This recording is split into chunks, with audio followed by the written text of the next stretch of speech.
বাংলাদেশে যে সংবিধান আছে,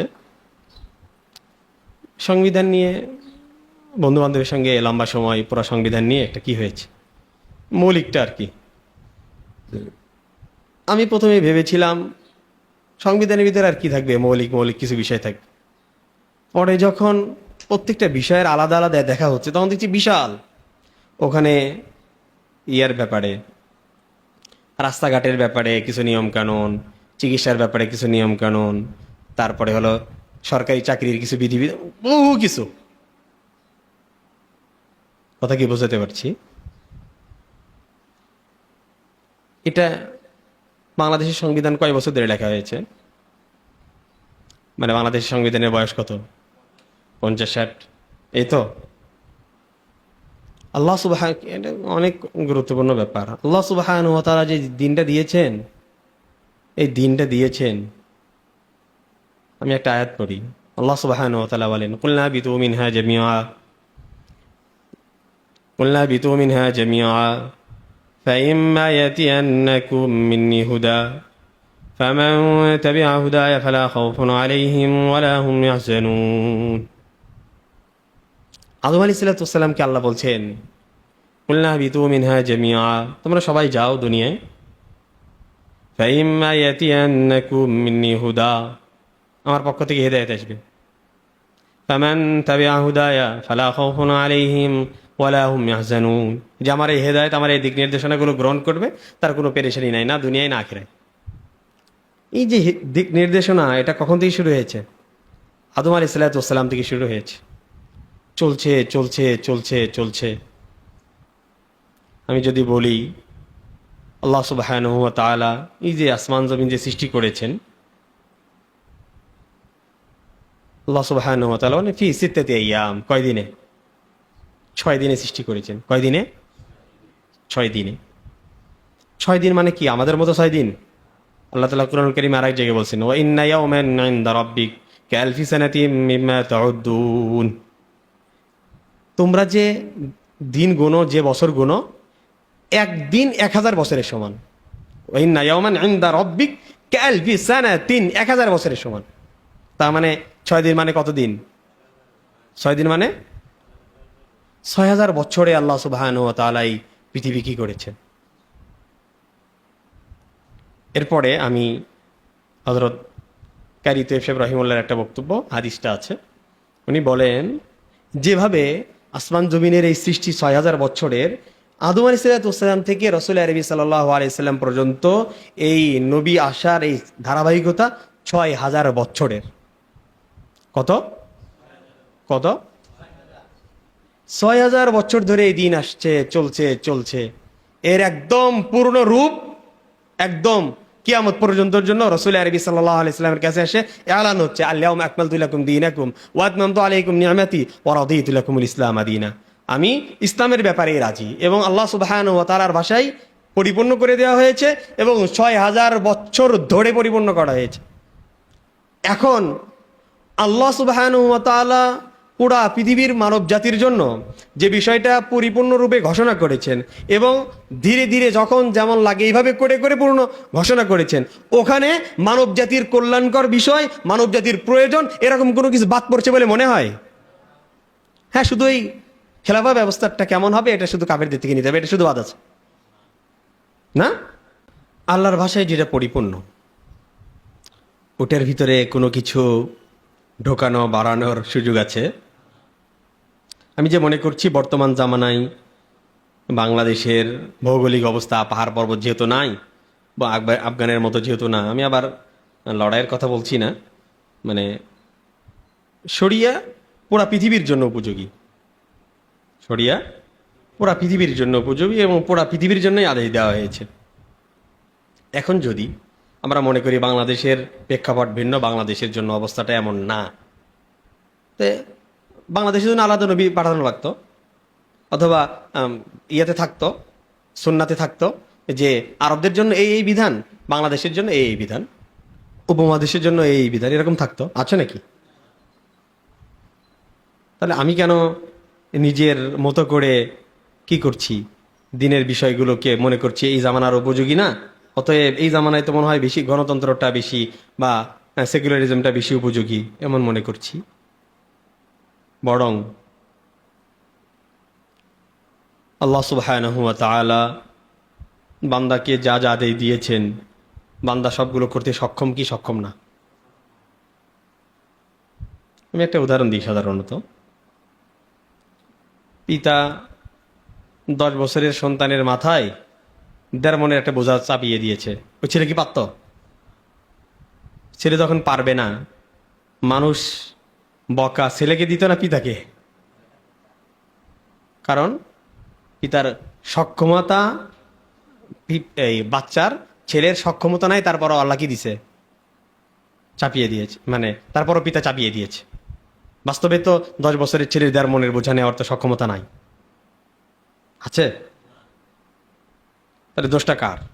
বাচ্চার নাকি পিতার? এই কথা কি আমরা বুঝছি? আল্লাহ সুবহানাহু ওয়া তাআলা আমাদেরকে শরিয়া মতো চলার এবং শরিয়া পৃথিবীর প্রত্যেকটা মানুষ চলার মতো উপযোগী করে আল্লাহ শরিয়া দিয়েছেন। আমি বলছি আমরা পারছি না, আমরা দুর্বল, এটা করার সক্ষমতা আমাদের নাই। এখন আল্লাহ মৃত্যুক নাকি আমরা মৃত্যুক? নাকি আল্লাহ জালিম? আল্লাহ তো জালিম, কারণ আমাদের সক্ষমতা নাই তারপর দিছে আল্লাহ। এই যে বললাম, বাচ্চার সক্ষমতা নেই তারপর বাপ চাপাই দিছে, মানে বাপ জালিম। আমাদের সক্ষমতা নেই তারপর আল্লাহ দিয়েছে, তার মানে কি? অথচ আল্লাহ সুবহানাহু ওয়া তাআলার ব্যাপারে বলা হচ্ছে ওমা রাব্বুকা বিযাল্লামিল লিল ইবাদ। আল্লাহ বান্দার উপর জুলুম করে না, আল্লাহ তো জালিম না। তো আমি আল্লাহর ব্যাপারে কি ভাবছি? সক্ষমতা নাই এবং মনে করছি এই ভৌগোলিক অবস্থায় উপযোগী না। সব কি বলছি আমরা? আর একটা বিধান খেয়াল করার মতো, একটা বিধান কোরআন এবং সুন্নাহর এত এত আয়াতের সঙ্গে সাংঘর্ষিক হওয়ার পরে মানুষ করছে জন্য বৈধ কথা মানে বুঝতে পারো। শরিয়ার কোনো একটা বিধান বা এমনি মানুষের কোনো একটা কাজ কোরআন এবং সুন্নাহর বহু আয়াত বহু হাদিসের সঙ্গে সাংঘর্ষিক, এটা আমি দেখছি, বুঝছি, আমার কাছে স্পষ্ট হয়েছে। তারপরও যেহেতু মানুষ করছে অতএব এটা ঠিক, ভালো। ব্যাপার কি এরকম?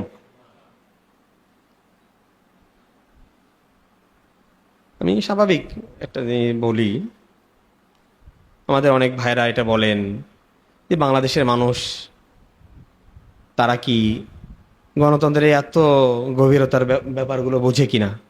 এত কিছু বোঝে না, তারা শুধু একটা ভোট দেয়।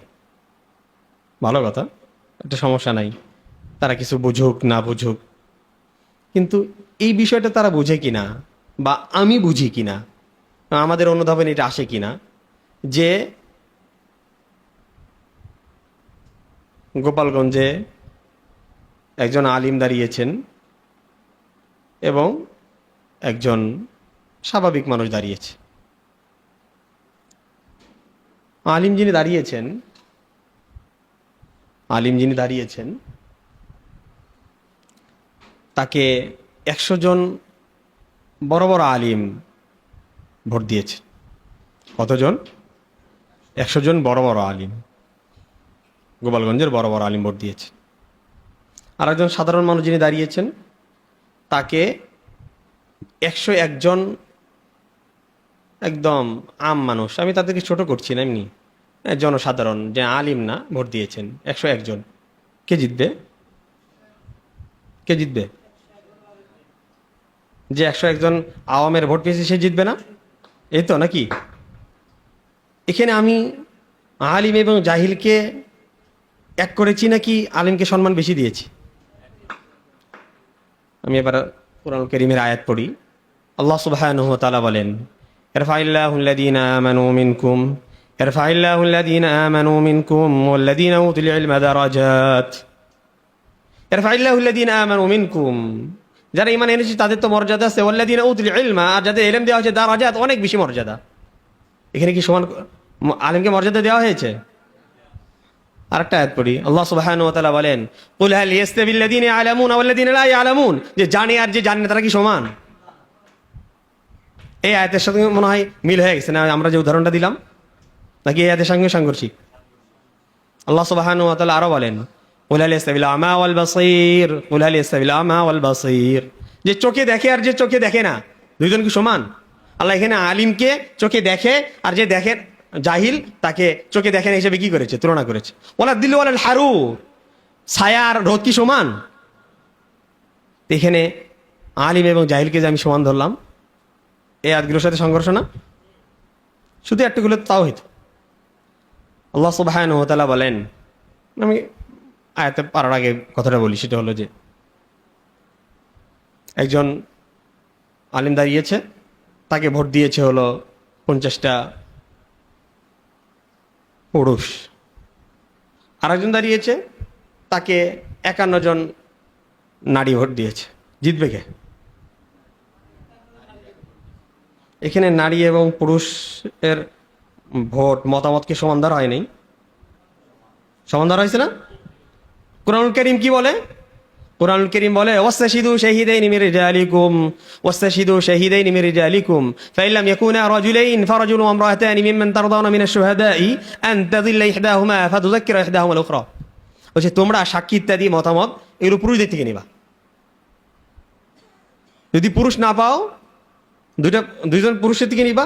যদি দুইজন পুরুষ থেকে না পাও, তাহলে মহিলা যদি হয়, একজন পুরুষের মোকাবেলায় দুইজন মহিলা।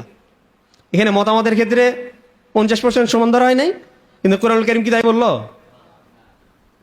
এই আয়াতের সঙ্গে মনে হয় খুব বেশি মিল হয়েছে।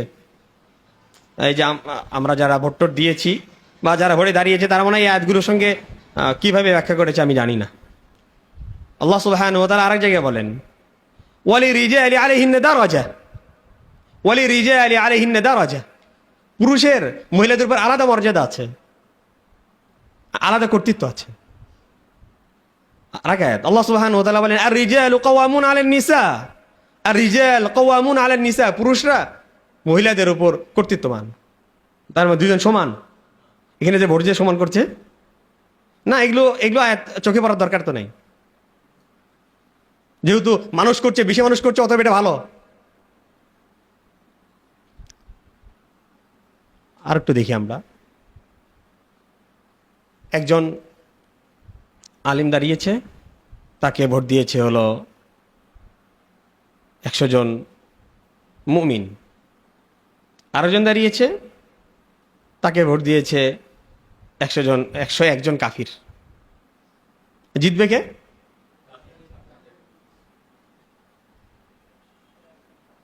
একশো একজনের কাফিরের মতামত হিসেবে সে জিতবে না? আল্লাহ সুবহানাহু ওয়া তাআলা বলেন, আফানাজআলুল মুসলিমিনা কাল মুজরিমিন। মুসলিমরা কি মুজরিমদের মতো? দুইজনকে কেন সমান করা হচ্ছে? এরকম তো ভরি ভরি আয়াত। মানে মুমিন এবং কাফির তো সমান না। মুমিন কাফির সমান? মুমিন এবং কাফির যে সমান না। আল্লাহ সুবহানাহু ওয়া তাআলা যদি কুরআনুল কারীম যদি আমরা দেখি, ইয়া আইয়ুহাল্লাযীনা আমানু ইয়া আইয়ুহাল্লাযীনা কাফারু আসহাবুল ইয়ামিন আসহাবুশ শিমাল। একদিকে হলো ডানপন্থী অর্থাৎ জান্নাতি, আর দিকে জাহান্নামী। সমান? ওই 101 জন কাফির যাকে ভোট দিয়েছে, ওই কাফিরের মতামত আমি নিলাম কিনা? এখানে আলিম যারা আছেন, ইস্তেদলাল আমি করছি না, মানে এই প্রমাণটা আমি দিচ্ছি না। এই হেদায়া কিতাব একটা আছে, ওখানে একটা আয়াত উনি ইস্তেদলালটা পেশ করেছেন, মানে দলিলটা দিয়েছেন। কথা হলো যে সাক্ষী দেওয়ার ক্ষেত্রে আমরা বুঝবো এটা একদম সহজ ব্যাপার। কোনো একটা বিষয়ে মুসলমানের বিরুদ্ধে কাফের সাক্ষী দিবে, এ সাক্ষী গ্রহণ করা হবে না। হবে কি হবে না? ফুকাহায়ে কেরাম বলেন, মুসলমানের বিরুদ্ধে কোনো কাফের সাক্ষী গ্রহণ করা হবে না। কথা বুঝাতে পারছি? এখানে মুসলিম আরেকদিকে ভোটকে দিচ্ছে, কাফের দিচ্ছে না, ওটা গ্রহণ করা হচ্ছে না এই গণতান্ত্রিক ব্যবস্থায়। আল্লাহ সুবহানাহু ওয়া তাআলা স্পষ্ট করে বলেছেন, ওয়ালাই ইয়াজআলাল্লাহু লিল কাফিরিনা আলাল মুমিনিনা সাবিলা। কখনোই, যে বললাম শব্দ লান, ওয়ালাই ইয়াজআলাল্লাহু লিল কাফিরিনা আলাল মুমিনিনা সাবিলা। আল্লাহ কখনোই কাফেরদের জন্য মুমিনদের বিরুদ্ধে কোনো কি রাখে নাই, অধিকার রাখে নাই। এগুলো আয়াতের সঙ্গে তো গণতান্ত্রিক ব্যবস্থার কোনো সংঘর্ষ তো নাই, আছে না? যেহেতু সবাই করছে, হুজুর বর্তমান জামানা এটা ছাড়া তো উপায় নেই। কুরআনুল কারীমের শত শত আয়াতের সঙ্গে সংঘর্ষ হবে, তারপর গণতন্ত্র ভালো। কেননা মানুষ করছে। কেননা কি করছে? আর একটা জিনিস দেখার মতো ব্যাপার, আমরা যারা এই কথা বলছি, ভোট এটা একটা আমানত না, বেছে আমি ভালো মানুষকে দিব, এটা না কথা। ভোটে একটা সাক্ষী, তুমি একটা ভালো মানুষকে তোমার সাক্ষীটা দাও যে হ্যাঁ সে ভালো, এমন না ব্যাপার। মতামত নেওয়ার ব্যাপার পৃথিবীতে আমি তো দেখি নাই এরকম কোনো পাগলকে, এরকম আমি দেখি নাই যখন সে বাড়ি বানাবে ইঞ্জিনিয়ারের কাছে না যেয়ে বড় জজের কাছে গেছে। যাই কখনো যাই নাকি? হ্যাঁ, বুক ব্যথা, দাঁত ব্যথা, মাথার কোনো সমস্যা, তখন সে ইঞ্জিনিয়ারের কাছে গেছে এরকম, নাকি ডাক্তারের কাছে যায়? ডাক্তারের কাছে যাওয়ার অর্থ তো এটা না যে যে ইঞ্জিনিয়ার সে অশিক্ষিত এরকম, কারণ সে তো এই বিষয়টা জানে না এবং তার এই ব্যাপারে মতামত নেওয়ারও তো কি নেই, সুযোগ আছে কি? এবং পৃথিবী কি নেই? কোথাও নেই, মুসলিম অমুসলিম কেউ নেই। কিন্তু মাশাল্লাহ গণতন্ত্রতে নিবে। শুধু গণতন্ত্রে নিলে আমার সমস্যা নেই, আমি শুধু এটা বলতে চাচ্ছি আয়াতগুলোর সাথে সাংঘর্ষিক কিনা আমি সেটা বোঝাতে চাচ্ছি, হাদিসের সাথে সাংঘর্ষিক কিনা দেখাচ্ছি। আল্লাহ লা হাওলা ওয়ালা কুওয়াতা ইল্লা বিল্লাহ। যে মানুষ রাষ্ট্রবিজ্ঞান, রাষ্ট্র নিয়ে পড়াশোনা করে নাই, যে মানুষ রাষ্ট্র কি জিনিস বোঝে না, যে মানুষ নেতৃত্ব কি জিনিস বোঝে না, তার কাছে আমি এই মতামত কেন নিতে গেলাম যে এই রাষ্ট্র পরিচালনার জন্য কে উপযুক্ত, এই মতামত কেন দিবে? ওর কি অধিকার আছে? এটা মনে করা হয় যে সবার থেকে মতামত না নিলে তাদের তো অধিকার খর্ব করা হইলো। তা আমি যে এখানে যে ইঞ্জিনিয়ার থেকে মতামত নিলাম না, ডাক্তার থেকে নিলাম না, জজের থেকে নিলাম না, ওখানে কি মতামত এই অধিকার খণ্ড করা হয়েছে?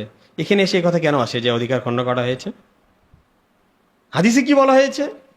মানুষ কি করে করুক, হাদিসে কি বলা হয়েছে? ইযা সুবিদাল আমরু ইলা গায়রি আহলিহি ফান্তাযিরিস সাআ। যখন দায়িত্ব, এই মতামত নেওয়ার ব্যাপারগুলো অযোগ্যের কাছে অর্পণ করা হয়, জান্নাতে এই কিয়ামতের অপেক্ষা করো। এখন মতামতের জন্য যোগ্য মানুষদের কাছে নেওয়া হয়েছে নাকি অযোগ্যদের কাছ থেকে? এটা তো কিয়ামতের আলামত। কিসের আলামত? ভোটে কি এমন হয়? ভোটে যিনি ভোটে দাঁড়িয়েছেন কারোর কাছে ভোট চাওয়ার জন্য যায় না, এমন হয় নাকি? অনেক বড় আল্লাহওয়ালা, সে আর যায় না এরকম নাকি? সবাই যায়? যায়? এটা হাদিস বলি। আল্লাহ লা হাওলা ওয়ালা কুওয়াতা ইল্লা বিল্লাহ। মুসলিম শরীফ দ্বিতীয় খণ্ডের হাদিস। قال رسول الله صلى الله عليه وسلم يا أبا عبد الرحمن لا تسأل الإمار يا أبا عبد الرحمن يا عبد الرحمن لا تسأل الإمارة। নেতৃত্ব এগুলো চাইও না, পদ পদবি এগুলো চাইও না। না, গণতান্ত্রিক ব্যবস্থায় হুজুর ভোট চাইলে তো জিতাই যাবে না, ভোট চাইতে হবে না, যদিও হাদিসের সাথে সাংঘর্ষিক হোক সমস্যা নাই। আর বললাম তো মুসলিমের হাদিস, এখনো জাইফটাই হাদিস না, জাইফ বলিও না, আলহামদুলিল্লাহ। কথা বুঝাতে পারছি? শুধু একটুক না, রাসূল আরবি সাল্লাল্লাহু আলাইহি ওয়াসাল্লাম ওযু করছিলেন। কি করছিলেন? ওযুর আগ দিয়ে মিসওয়াক করে না, ওই মিসওয়াকের মিসওয়াক করতে করতে একটু কি হয়েছে, ক্ষয় হয়েছে, পুরা অংশ আছে তা না, কিছু ইয়ে হয়েছে। সাহাবী এসে, নতুন মুসলমান হয়েছে, দূর থেকে এসছে, বলছে আমাকে কিসের দায়িত্ব দেন, অমুক জায়গার দায়িত্ব দেন। রাসূল বলেন মান আহরাসা, যে এটার প্রতি আগ্রহ করে, লোভ করে, তাকে আমরা দিই না। এমন কি যে দেখছো মিসওয়াক যেটা কি হয়ে গেছে, ক্ষয়ে গেছে, এটাও তো আমরা দিতাম না। মানে বড় বড় আল্লাহ মতো দাঁড় হইলে তখন ভোট চাওয়া যাবে, সমস্যা নাই, হাদিসের কিছু হবে না।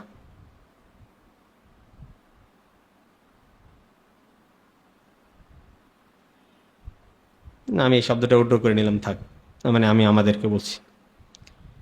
এরপর যে ব্যাপারটা সেটা হলো রাসূল আলাইহিস সালাম বলেন তুমি যদি চায় নাও তাহলে ওটার জিম্মাদারি তোমাকে দিয়ে দেওয়া হবে। আল্লাহ যদি বলে যে তুই তোর মতো করে করগা, কারো সক্ষমতা আছে, পারতো?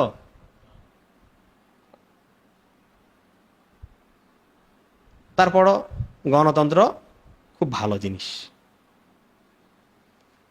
গণতন্ত্রের মূল ব্যাপারগুলো আমি বলছি না, আমি শুধু বলতে চাই এর পরতে পরতে প্রত্যেকটা ব্যাপার শরিয়ার সাথে সাংঘর্ষিক। দেখাই, যারা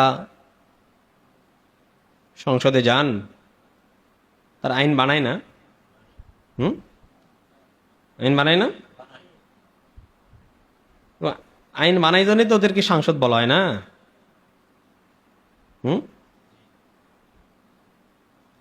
আল্লাহ লা হাওলা ওয়ালা কুওয়াতা ইল্লা বিল্লাহ। আইন বানানোর অধিকার কার? আইন দেওয়ার অধিকার কার? আমি আয়াতটা পড়ছি। আল্লাহ সুবহানাহু ওয়া তাআলা বলেন, আলা লাহুল খালকু ওয়াল আমর। এটাতে ওই কাজটা আছে। আচ্ছা, কেউ যদি আল্লাহকে সৃষ্টিকর্তা না মানে, ও কি মুসলমান? আয়াতের প্রথম অংশ এবং দ্বিতীয় অংশ, আলা লাহুল খালকু, এখানে ওই যে আকপিস করা হয়েছে। এখানে কি করা হয়েছে? কথা বুঝতে পারছি? তার মানে আলা লাহুল খালকু, সৃষ্টি শুধুই তার। একটু বুঝতে পারছি? এরপরে শব্দ ওয়ালাহুল আমরু, আইনও শুধুই তার, মানে অন্য কেউ বানাইতে পারে? পারে? এখন কি হয়েছে, আমরা সৃষ্টিকর্তা আল্লাহ ছাড়া যে অন্য কেউ না এটা তো বিশ্বাস করি, ওই আয়াতেরই পর অংশ আইন যে আল্লাহ ছাড়া কেউ বানাইতে পারে না, এটা ভুলে গেছি।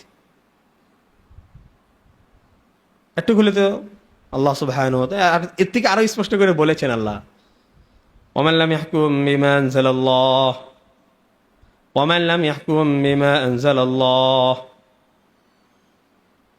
আল্লাহর নাজিল করিত বিধান এটাই চলতো, এটাই করতে হবে।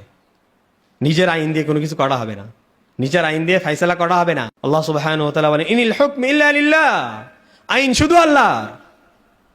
এখানেও ইনিল হুকম ইল্লা লিল্লাহ, আইন শুধু কার?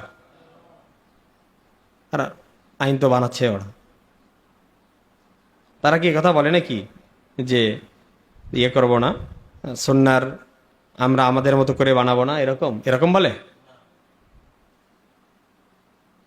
আয়াতের সাথে সাংঘর্ষিক হোক, হুজুর আমরা এর বাইরে, সংবিধানের বাইরে যেতে পারবো না, আমরা সংবিধানের বাইরে কি কোরআন সুন্নাহর বাইরে যেতে পারবো না, এটা বলে? নাকি সংবিধানের বাইরে যেতে পারবো না? আচ্ছা, কথাই কথাই মেনে নিলাম, ধরে নিলাম এদেশের সব মানুষকে আমি বুঝিয়ে শুনিয়ে আমি নির্বাচনে জিতে কোথায় চলে গেলাম, যাওয়ার সময় একটা শপথ বাক্য বাদ করতে হবে না? শপথ বাক্যের কি বলবো, যে আমি জেনে বুঝে সজ্ঞানে শপথ করছি এবং কেউ আমাকে বাধ্য করে নাই, আমি শপথ করছি যে আমি এই সংবিধান সমুন্নত রাখবো, এগুলো বলতে হবে না? কি ও কি সমুন্নত রাখতো? এ সংবিধান না? এই সংবিধান সব তো কোরআন সুন্নাহর না?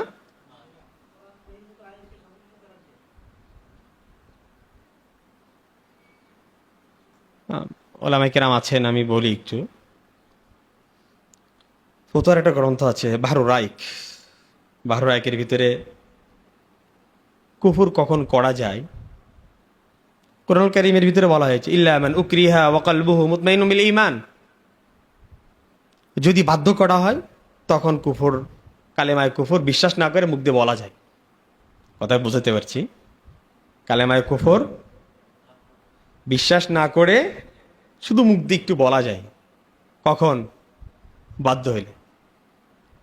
বাধ্য কখন?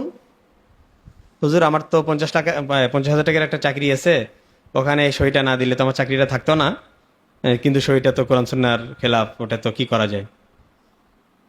ওটা কি বাধ্য? সে ছেড়ে দিলেই অন্য কিছুকে করে খেতে পারবে না?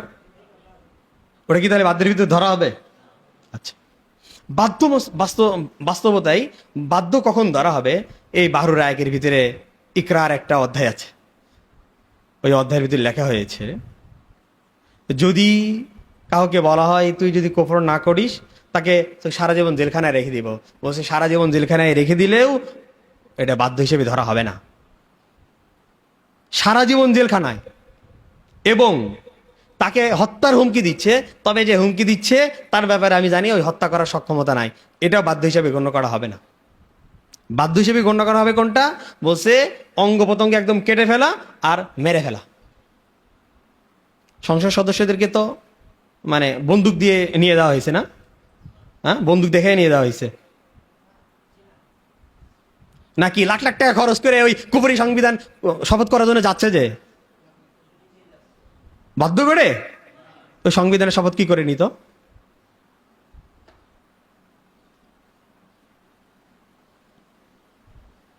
ইসলামের জন্য আর কি। হুজুর আপাতত যাই অনেক কিছু করে, তারপরে তো আমরা দিনের কাজ করতাম। একটা কাজ করাবেন, মানে একটা কাজ করা যায়, সেটা হলো যত ধনী আছে না, ধনীদেরকে ডাকাতি করে টাকা নিয়ে মানুষদেরকে দান করে দিবেন। হবে না? ডাকাতি করে দান করে দিবেন, দান ভালো কাম না? আমার কথা মানে বুঝতে পারিনি। দান ভালো কাম না? ওই যে করবো, মানে ডাকাতি করবো। ওই ডাকাতি শুধু এই জন্য করছি, এই এলাকার সমস্ত গরিব মানুষের উপকার হইতো। এটা কি অনুমতি আছে? আর একটা উদাহরণটা একটু খারাপ লাগে, তাও দিই। হুজুর, একটু একটা নারীর সাথে আমি সম্পর্ক করেছি, সন্তান হবে, মুজাহিদ হবে, জিহাদ করতো আল্লাহ রাস্তায়।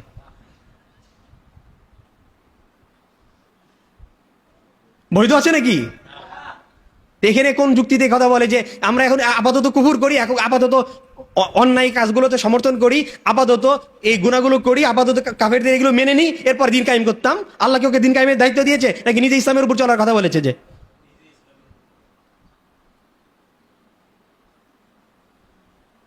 কি সুন্দর কথা যে আপাতত আমরা যাই। রসুল আরবি সাল্লাল্লাহু আলাইহি সাল্লামকে তো দায়িত্ব দেওয়া হয়েছিল, দায়িত্ব বলছি মানে এই অফার তো করা হয়েছিল যে তুমি কি চাও? ক্ষমতা? তুমি যদি ক্ষমতা চাও আমরা তোমাকে ক্ষমতা দিচ্ছি, আর যদি তুমি সুন্দরী ললনী চাও ওদেরকে দিচ্ছি, আর যদি টাকা চাও আমরা টাকা দিচ্ছি, তো আরবের সমস্ত সম্পদ, আরবের সমস্ত নারীদেরকে তোমার কাছে দিয়ে দিচ্ছি। তুমি শুধু ওই কিসের কথা বলিও না, মূর্তির বিরুদ্ধে বলিও না। এটা না বলেছিল রসুল? এটা এই কামটা করতে পারতে, ঠিক আছে আপাতত আমি ক্ষমতাটা নিই, এরপর আস্তে আস্তে ওদেরকে বলতাম। করেছিল কম্প্রোমাইজ করে। এখন একটা মতদর্শ শুরু হয়েছে।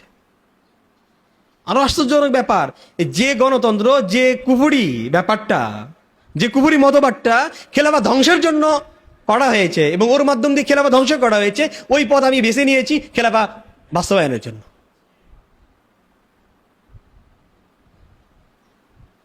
কথা কি বোঝাতে পারছি? আচ্ছা, কথাই কথাই আল্লাহ সুবহানাহু ওয়া তাআলা আমাকে দায়িত্ব কি দিয়েছেন? রাসূল আলাইহিস সালামকে অনুসরণের জন্য, সাহাবায়ে কেরামের পথ অনুসরণের জন্য। এটাই তো। আমি সাহাবায়ে কেরামের পথ অনুসরণ করে সফল হই নাই। সফল মানে যেটাকে দুনিয়ার সফলতা মনে করা হয়। কথায় কথায় টাকা পয়সা বহু কিছু আমার হয়নি, কিন্তু আমি দিনের উপর আছি, কোনো রকম করে আমার জীবনটা চলে গেছে। এটাই কি সফলতা বলা হবে? নাকি বিভিন্ন অন্যায় করে আমি অনেক ধনী হয়ে গেছি, এটা কি সফলতা বলা হবে? আমি বিভিন্ন অন্যায় করে খেলাফা মানে রাষ্ট্র ক্ষমতা গ্রহণ করেছি, এটাকেই সফলতা বলা হবে? নাকি আল্লাহ সুবহানাহু ওয়া তাআলা যেভাবে বলেছেন, সুন্নাহ যেভাবে বলেছে আমি সেভাবে করেছি, সেটাকে সফলতা ধরা হবে? কথা কি বুঝতে পারছি? একটা উদাহরণ দিই। আমরা যারা বলি আল্লাহ আল্লাহ আল্লাহ, আসলে অনেক ক্লান্ত। আমরা যারা কথা বলি যে আমরা আস্তে আস্তে এগুলো পরিবর্তন করে ফেলতাম, কি করে ফেলতাম? পরিবর্তন করে ফেলতাম। যে লোহার পাইপ আছে না, কেউ যদি মোটামুটি এরকম মোটা পাইপ, লোহার পাইপের ভিতরে ঢুকে হাতুড়ি দিয়ে বাড়ি দিলে কেউ পাইপ ভাঙতে পারত? পারত? নাকি ওই পাইপ ভাঙার জন্য বাহির থেকে মারতে হতো? তো গণতান্ত্রিক ব্যবস্থা, এটা যদি আমি বিলুপ্ত করতে চাই, এটা যদি ধ্বংস করতে চাই, মানে এটা যদি প্রত্যাখ্যান করতে চাই, ভিতরে ঢুকে প্রত্যাখ্যান করতাম নাকি বাইরে থেকে মেরে আঘাত করে শেষ করে দিতাম? তো গণতন্ত্রের ভিতর ঢুকে আবার কিসের দিন কায়েম, কিসের দিন ধ্বংস, এই গণতন্ত্র বিলুপ্ত করা, অন্যান্য ব্যাপারগুলো আজীব ব্যাপার। আল্লাহ লা হাওলা ওয়ালা কুওয়াতা ইল্লা বিল্লাহ। শুধু যে কথাটা বলতে চাই সেটা হলো যে ইসলামের ভিতরেই মুক্তি, ইসলামের বাইরে কোনো কি নাই, মুক্তি নাই। হ্যাঁ, আর একটু বলে আমি শেষ করছি। কালিমা যেটা আমরা পড়েছি, কি পড়ছি? কালেমা। কালেমার অর্থ কি? কালেমা হলো লা ইলাহা ইল্লাল্লাহ মুহাম্মাদুর রাসূলুল্লাহ। লা ইলাহা ইল্লাল্লাহ মুহাম্মাদুর রাসূলুল্লাহ, লা ইলাহা ইল্লাল্লাহ মুহাম্মাদুর রাসূলুল্লাহ। মানে কালেমার প্রথম অর্থ, প্রথম অংশের অর্থ আমি করছি না, পরের অংশটুকু। মুহাম্মাদুর রাসূলুল্লাহর ব্যাখ্যা কি? মুহাম্মাদুর রাসূলুল্লাহর ব্যাখ্যা, মুহাম্মাদুর রাসূলুল্লাহ মানে হলো তো মোহাম্মদ আল্লাহ রাসূল, এটুক। নাকি বিষয়টা এরকম, লা সালাহা ওয়ালা ফালাহা ইল্লা ফি তারিকি মুহাম্মাদিন সাল্লাল্লাহু আলাইহি ওয়াসাল্লাম। কোনো কামিয়াবি, কোনো সফলতা, কোনো কিছু নাই, কোনো মুক্তি নাই, ইল্লা ফি তারিকি মুহাম্মাদিন সাল্লাল্লাহ, শুধু কিসের ভিতরে? এখন শুধু আমি এটা বলতে চাই, গণতন্ত্র এটা রসুলের তরিকার ভিতরে আছে নাকি সেটা বলি। যদি না থাকে, এর ভিতরে মুক্তি নাই, এর ভিতরে সফলতা নাই, এর ভিতরে কামিয়াবি নাই, এর ভিতরে কোনো কল্যাণ নাই। আর যদি আমি কল্যাণ খুঁজি, রসুল আরবি সাল্লামের আদর্শের ভিতরে, সাহাবায়ে কেরামের আদর্শের ভিতরে দেখাইতে হবে। কথা বুঝতে পারছি? খুতবার ভিতরে আরেকটা আয়াত পড়েছিলাম, আল্লাহ সুবহানাহু ওয়া তাআলা বলেছেন, ইয়া আইয়ুহাল্লাযীনা আমানু লা তাত্তাখিযুল ইয়াহুদা ওয়ান নাসারা আউলিয়া বা'দুহুম আউলিয়াউ বা'দ ওয়া মান ইয়াতাওয়াল্লাহুম মিনকুম ফাইন্নাহু মিনহুম। ইয়া আইয়ুহাল্লাযীনা আমানু, হে ঈমানদারগণ, লা তাত্তাখিযুল ইয়াহুদা ওয়ান নাসারা আউলিয়া, ইহুদিদেরকে বন্ধুরূপে গ্রহণ করিও না। বা'দুহুম আউলিয়াউ বা'দ, তারা পরস্পরের বন্ধু। ওয়া মান ইয়াতাওয়াল্লাহুম মিনকুম ফাইন্নাহু মিনহুম, তোমাদের ভিতর থেকে যারা ওদেরকে বন্ধু বানাবে, ফাইন্নাহু মিনহুম, সে তাদের। এবার একটা কথা বলি, আমি বাড়িতে একজনের সঙ্গে আমার গন্ডগোল, ওর সঙ্গে কথা কই না ঠিক, ওর বাড়ির থেকে চাউল নিয়ে আসি, ওর বাড়ির থেকে আলু নিয়ে আসি, এরকম হয়। হ্যাঁ, ও আমার বন্ধু না, কথা কই না, কিন্তু সব নিয়ে আসি, এরকম। আমরা যে বলছি, আল্লাহ যে বলছেন ইহুদি খ্রিস্টানদেরকে বন্ধু বানায় না, তার মানে ইহুদি খ্রিস্টান আমাদের বন্ধু না, কিন্তু ওদের সমস্ত মতামতগুলো গ্রহণ করতাম। ওরা যেটা যেটা সাপ্লাই দিবে আমরা আস্তে করে গ্রহণ করতাম এবং মনে করতাম এটা ছাড়া আর কোনো পথ নাই। তাহলে কি আল্লাহ যে বন্ধুত্ব করতে নিষেধ করেছেন, এটা কি হয়েছে? আরো বলি, কোরআনুল কারীমে এই বন্ধুত্ব না করা এবং তাদের সঙ্গে বিদ্বেষ রাখার আয়াত কিন্তু প্রচুর প্রচুর, মানে এক শুধু 7 পারা 8 পারার মধ্যে প্রায় 36-40টা আয়াত, অনেক অনেক। আমি শুধু যে কথা বলতে চাই সেটা হলো, আল্লাহ সুবহানাহু ওয়া তাআলা কি বলেন, ফামান ইয়াকুর বিত্তাগুত, এটাই আমার শেষ, ফামান ইয়াকুর বিত্তাগুত ওয়া ইউমিন বিল্লাহ ফাকাদ ইসতামসাকা বিল উরওয়াতিল উসকা লা ইনফিসামা লাহা ওয়াল্লাহু সামিউন আলিম। ফামান ইয়াকুর বিত্তাগুত, যারা যে ইয়াকুর বিত্তাগুত, তাগুত অস্বীকার করে, ওয়া ইউমিন বিল্লাহ, এবং আল্লাহর উপর কি আনে? ঈমান আনে। এটা তো আমরা মানি না। কি করতে হবে? তাগুতকে অস্বীকার করতে হবে, এরপরে ঈমান আনতে হবে। আল্লাহ সুবহানাহু ওয়া তাআলা তাগুতের আলোচনা কয়েকটা জায়গায় করেছে, আমি আয়াতকে শুধু অনুবাদটা করছি। পরে আয়াতে আল্লাহ সুবহানাহু ওয়া তাআলা বলেন, আল্লাহু ওয়ালিয়ুল্লাযীনা আমানু ইখরিজুহুম মিনাদ যুলুমাতি ইলান নূর ওয়াল্লাযীনা কাফারু আউলিয়াহুমুত তাগুত। এখানে মূলত ব্যাপার, একদিকে মুমিন আর একদিকে কাফির, মুমিনের সাথে আল্লাহ আর এদিকে কাফেরের সাথে তাগুত। আর এক আয়াত আল্লাহ সুবহানাহু ওয়া তাআলা বলেন, আল্লাযীনা আমানু ইকাতিলুনা ফি সাবিলিল্লাহ, যারা মুমিন তারা আল্লাহর রাস্তায় লড়াই করে, ওয়াল্লাযীনা কাফারু ইকাতিলুনা ফি সাবিলিত তাগুত, আর যারা কাফের তারা তাগুতের পথে লড়াই করে। তাগুত মানে হলো আল্লাহর বিরুদ্ধে, আল্লাহর প্রতিপক্ষ, এটা তাগুত। আর আযান দিয়ে ফেলছে, সময় নেই। তাহলে মুমিনের আল্লাহর প্রতিপক্ষ যেটা সেটা হলো তাগুত, এবং আল্লাহ সুবহানাহু ওয়া তাআলা যে আদর্শ দিয়েছেন এর বিপরীত যেটা সেটা তাগুত। কথা বুঝতে পারছি? আল্লাহ এখানে কি বলেন, ফামান ইয়াকফুর বিত্তাগুত ওয়া ইউমিন বিল্লাহ, তাগুতকে অস্বীকার, এরপরে ঈমান। তে ট্রাম্প খারাপ, কিন্তু ট্রাম্পের মতবাদগুলো সব ভালো। আবু জেহেল খারাপ, কিন্তু আবু জেহেল যে রসুলকে মারে সেটা ভালো। তাগুত অস্বীকার করা মানে কি? আবু জেহেল ব্যক্তি মোরাদ, ব্যক্তি উদ্দেশ্য, নাকি ওর যাবতীয় কার্যক্রম সহ ও প্রত্যাখ্যাত? শুধু ট্রাম্প প্রত্যাখ্যাত, নাকি ট্রাম্পের যাবতীয় কার্যক্রম সব সমস্ত মতবাদ প্রত্যাখ্যাত? ডেমোক্রেসি এটা কাদের? মুমিনদের নাকি পশ্চিমাদের এবং কাফেরদের? এই কাফেরদের ব্যবস্থা প্রত্যাখ্যান না করে ইমানের দাবি করছি আমরা। কথা কি বুঝাতে পারছি? যতক্ষণ পর্যন্ত সমস্ত বাতিল মতবাদ, এই গণতান্ত্রিক ব্যবস্থা, সেকুলারিজম থেকে শুরু করে যা যা আছে এগুলো প্রত্যাখ্যান করে ইমান এবং ইসলামের আলোর ভিতরে আমরা ঢুকতে না পারবো, ততক্ষণ পর্যন্ত আমরা মুসলিম হচ্ছি না। কেমন হবে? মানে মুমিন তো হবে না। কেমন হবে?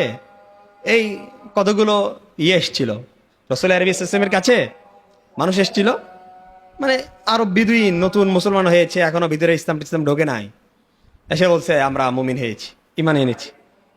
আল্লাহ সুবহানাহু ওয়া তাআলা বলেন ক্বালাতিল আরাবু আমান্না, তারা বলল আল্লাহ আমরা ইমান এনেছি।